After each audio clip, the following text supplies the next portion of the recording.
Today's MCAT question of the day involves purification, and these purification steps and different ways to determine different chemicals are really important for the MCAT, and I have a whole list of them in my Google Drive that are super helpful. That's what I've been using to study, and then it referenced back to my questions on youre to make sure I know them. And the question is asking which of the following compounds will most likely distill first in a vacuum fractional distillation apparatus. And so here's a little excerpt from that. And distillations are used to separate molecules from a solution. And as you can see, we have 3 different types of distillations.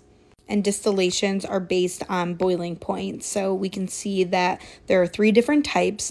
The first being the simple distillation, where the boiling points between the 2 products are less than 25 degrees. Fractional distillation, when the boiling point is over 25 degrees. And then the vacuum distillation, we use this when we're dealing with high boiling points.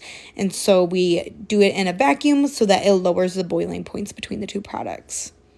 So now that we know what distillations are, we're going to go back and look at the question and then the answers and see which one of these is going to distill first. And the way to tell is to see the intermolecular forces that are going on in these products and that which one has the weakest forces. So we know that water can engage in hydrogen bonding, and hydrogen bonding is a strong force. So we know A is going to be incorrect. And then we have DMSO, which is a polar aprotic solvent, and that is going to engage in dipole-dipole interactions, so B is also incorrect.